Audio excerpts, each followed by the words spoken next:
right, here I am. As usual, there's always things happening in my life. Just be out and about and pay attention. And I've got stories to tell and jokes to tell. In my neighborhood, I keep passing by a bumper sticker. I mean, nothing unusual there. Everybody has them on their car, just about. But this one said, "I love my truck." And it was on the back of a Buick sedan, which is not a truck. I mean, I've heard of bumper stickers that say my other car is such and such, but it's like, yeah, they weren't thinking when they put that one on. Maybe it was a Trans Am. Ha! Oh,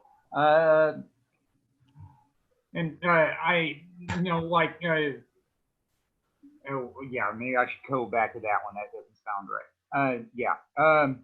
All right, and I am trying to get out as much as possible, but still a lot of events just not available right now. So I mean, going to pick up a Redbox rental that I can watch at home sounds pretty appealing because it's like, well, at least I'm getting out for a little while.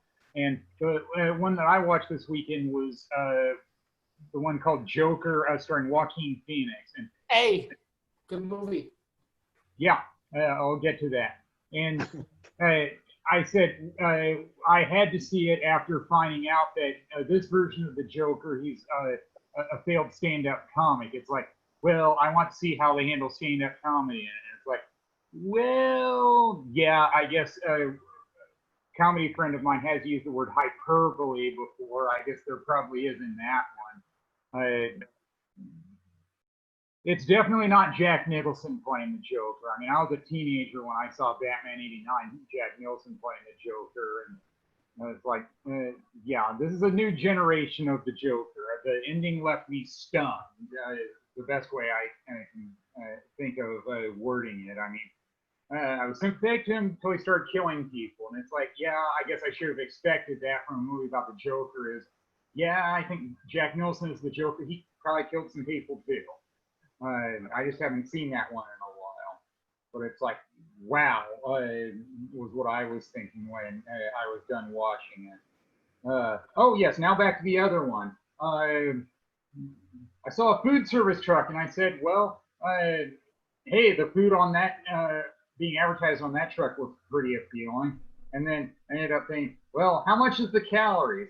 I can't recall what the food was now, unless it was something like macaroni and cheese. I know I've been thinking more about that because it's like, well, I got motivated to lose all this weight and I don't want to go back to what I was doing. That's one of the few good things about the virus is, oh, I'm not going out as much, but I need to go out and walk, and I just want to keep the momentum going. I've been reading food labels more often. Not necessarily funny, but hey, it's part of who I am. Oh, and I guess the next one is about food as well. I mean, I'm still amazed by things I see from time to time. I mean, in my apartment building, I happen to see all these cans of food that was on the top of the radiator by the mailboxes, and it's like, huh. I mean, how long do you see that? It's like, well, it was canned, so that means it's fine. Just look at the expiration date, and it wasn't anywhere near expiring.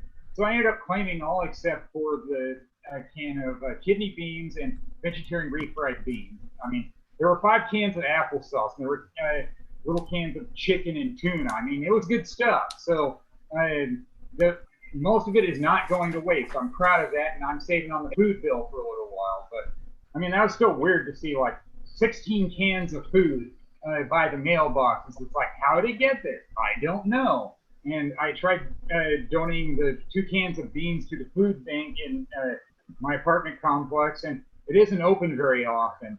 2.5 hours in the morning, 3 days a week when I'm at work. I found that out when I rang the doorbell and somebody was playing with their cat outside. He told me, it's like, well, I guess it's right there. Yeah, they aren't open very much. Okay. You can only do so much. Oh, and I have been getting out walk at lunch while I'm at work on my off-site job. It was cool working from home for a month as a test scorer, but yeah, I'm back to a real job, i.e., benefits, and lasting longer than seasonal test scoring. And I get reminders all the time where I have to be careful when I want to use my camera because it'll draw attention to myself. And it's in a historic suburb in the Twin Cities in the West Metro. So it's like, all right, historical marker, click. And then there was a poster that was in the window of one business. So, I mean, I want a picture of that too.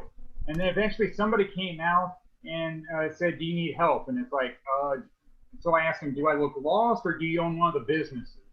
And he owned a furniture business. I guess that was where I was taking a picture of the poster. And he said, yeah, I've been closed for 3 months because of the virus and I'm opening again Saturday. It's like, well, I really don't need furniture, but I mean, I'm fine with listening to people's stories. So, hey, that's cool. I had to be honest. I